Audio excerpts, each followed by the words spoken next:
आत्मा की खोज, अनंत शक्ति, आनंद और शांति, ईश्वरीय भक्ति के लिए जुड़े रहें हमारे चैनल से।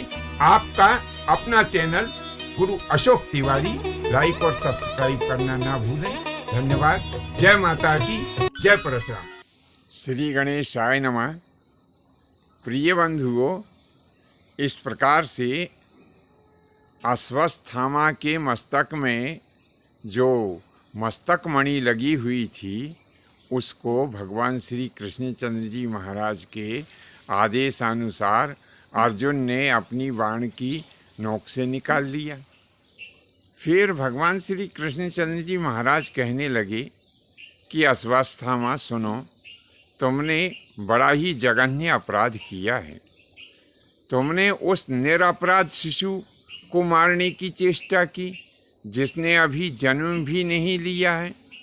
तो मैं तुम्हें श्राप देता हूँ कि जिस स्थान से यह तुम्हारी मणि निकाली गई है, उस स्थान पर ऐसा गहरा घाव बन जाएगा कि वह 3000 वर्ष तक पुर नहीं पाएगा, यानी ठीक नहीं हो पाएगा।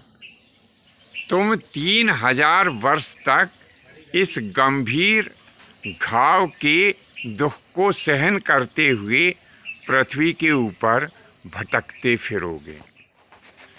किसी भी मनुष्य से तुम्हारी भेंट नहीं हो पाएगी। तुम्हारे शरीर से सदैव पीप और रुधिर बहता रहेगा, जिसमें से बड़ी दुर्गंध निकलती रहेगी। उस दुर्गंध के कारण कोई भी मनुष्य तुमसे भेंट नहीं करना चाहेगा। अब उत्तरा के गर्भ में जो अभिमन्यु का पुत्र पल रहा है, वह तो मेरे योग बल, तप बल और सत्य बल के प्रभाव से जीवित रहेगा, जन्म भी लेगा और 60 वर्ष तक इस भरतखंड के ऊपर शासन भी करेगा। तो हे अश्वत्थामा, तुम्हारे मस्तक से जो मणि निकाली गई है और उस स्थान पर जो घाव बन गया है, यह घाव तुम्हारे शरीर में 3000 वर्ष तक रहेगा और 3000 वर्ष तक तुम इस घाव से उत्पन्न दुख को सहन करोगे।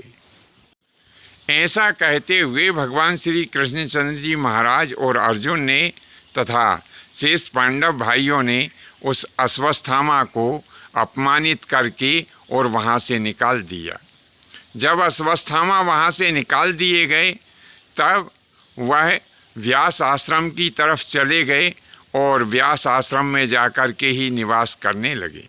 अब यहाँ पर भगवान श्री कृष्णचंद्र जी महाराज के वचनों को प्रमाण मानते हुए हम यह अंदाज़ा लगा सकते हैं कि वर्तमान में कलयुग के 5000 वर्ष व्यतीत हो चुके हैं और अश्वत्थामा को जो श्राप दिया गया था, वह 3000 वर्ष तक का दिया गया था, यानी 3000 वर्ष तक तुम्हारे शरीर में यह घाव मौजूद रहेगा।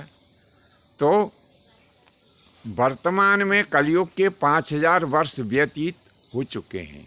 इससे यह सिद्ध हो चुका है कि अश्वत्थामा का जो मस्तक का घाव था, वह लगभग आज से 2000 वर्ष पूर्व ठीक हो चुका है।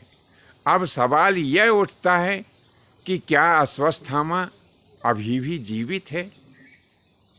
भविष्य पुराण और कल्की पुराण में एक कथा आती है कि अश्वत्थामा कलयुग में भगवान कल्की के साथ में मौजूद रहकर इस भूमि के भार को उतारेंगे। इससे यह सिद्ध होता है कि अश्वत्थामा कलयुग के अंत तक जीवित रहेंगे। बंधुओं, यह कथा आपको कैसी लगी, नीचे कमेंट्स बॉक्स में लिखें।